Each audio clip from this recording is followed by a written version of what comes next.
Hey everyone, I hope you're all having a wonderful day. I am very excited because today we're doing a blush swatching video. Essence has released a new blush. So this is called the Soft Touch Bouncy Blush. I did purchase all 4 shades myself to try on for you. And at the end, I'm going to compare it as well to some other bouncy blush formulas that I have. So before I try it on, let's talk about it a little bit. It is only $5.99. There are 5 grams of product. I will be swatching it on my face over the L'Oreal True Match foundation, and I'm not wearing any bronzer. And I'll be starting off with this shade. This is shade number 10, excuse me, called Antique Bloom. And I feel like looking at the other shades might be a little bit bright, and thinking this is probably going to be a shade that a lot of people go for. I have not even swatched these yet, so I'm very curious to see. It feels a little bit on the firmer side, kind of like how the Rare Beauty ones feel. But that is my first initial swatch of this shade. I'm going to use this Real Techniques brush. This is blush number 110. Kind of load it up a little bit because it feels like it's pretty firm in the pan. I might have gotten a lot, which that's okay. Then you can see the color better. And I'm just going to stamp it on. I feel like a lot of people, again, are gonna like this one. That was Antique Bloom. Let's do next, shade number 20. This is shade Electric Peony. This one looks like it has a bit more pigment to it. We'll see. Just going to wipe off my brush and use the same brush. Oh yeah, I kind of, not thinking, went in there just as hard, but oh my goodness. This one definitely looks like it's got some more to it. Ooh, okay. That's enough. I'm going to use this brush that doesn't have anything else on it to help me just blend out what I got there. This shade, much more pigmented than the first one. There, I got it blended out. I think it's actually very pretty. So we have Antique Bloom, Electric Peony. All right, sorry if my viewpoint here changed.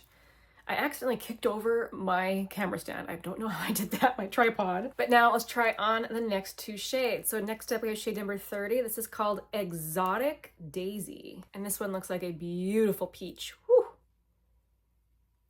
Yeah, beautiful, even peachy coral maybe. Yeah, now I'm leaning more coral than peach. Now I'm gonna try and learn from last time. Oh, and you can see my brush is a little bit stained. I really went in with a makeup wipe trying to clean it off, but that color really wanted to stay on. But I'm gonna learn from last time. I'm not gonna go in so aggressively.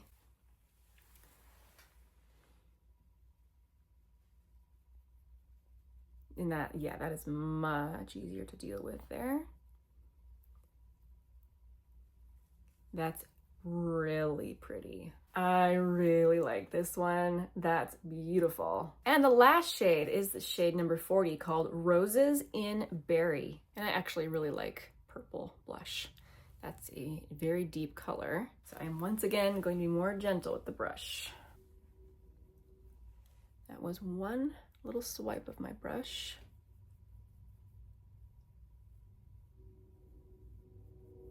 Gotta be honest, that's beautiful. Really, really pretty. So again, Exotic Daisy and Roses in Berry.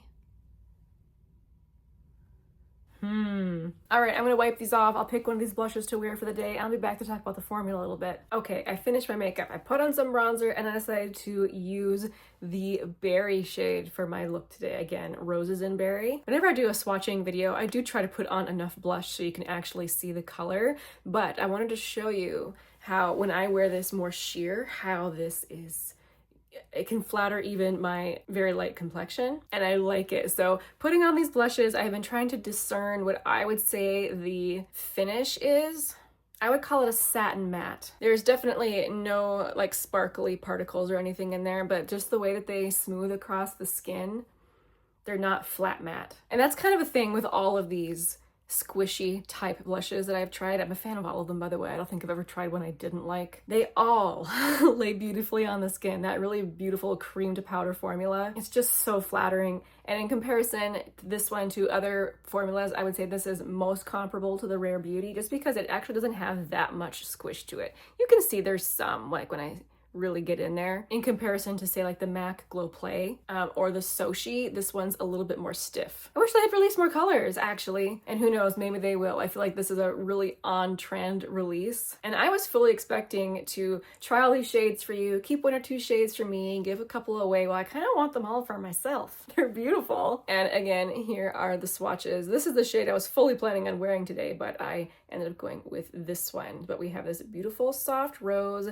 a bright pink, a beautiful coral, and a berry. Yeah, I was just getting up really close to a mirror, just like really inspecting how it looks. It looks really good. Essence did a great job. Last thing I want to do, I just want to compare this kind of rosy shade to a couple of other bouncy blushes I have. First, from Sochi, I have the shade Rosy Rest. So, you know, most comparable to this shade, but the one from Sochi is actually more pigmented than this one. And it's definitely a softer formula. And from Rare Beauty, I have the shade Hope, which I swatched here. They're all kind of similar, though. This one, and this one, very similar. Of the 3 of them, the one from Rare Beauty, I know it can be really difficult to tell on camera sometimes, but just looking at my hand, the one from Rare Beauty is brighter in tone, whereas the one from Sochi is a little bit more dusty rose, and the one from Essence is just softer. But after swatching that one from Rare Beauty, I think I can tell you that in comparison, the Essence are even more stiff. These are the type of blushes that I think would be really good for people who generally don't like cream blushes, because there's zero stickiness to these, and there's no waiting around for like a dry time. Well, I hope that was helpful. Thank you for staying all the way to the end of the video. This is always where I like to share my tea of the day, and I'm bringing back an old goodie, one that I've had on my channel many times over the years, but lately I had finished it. Well, I had to get some more in. This is from Tea Viver. This is their Dragon Pearl Black Tea. These come rolled in little balls that unfurl when you put them in the hot water. And the predominant flavor for this tea is cocoa. Not at all sweet. It's been a favorite for a long time. I highly recommend that one. Thanks again for hanging out with me to the end. I'll see you again in the next one. Bye.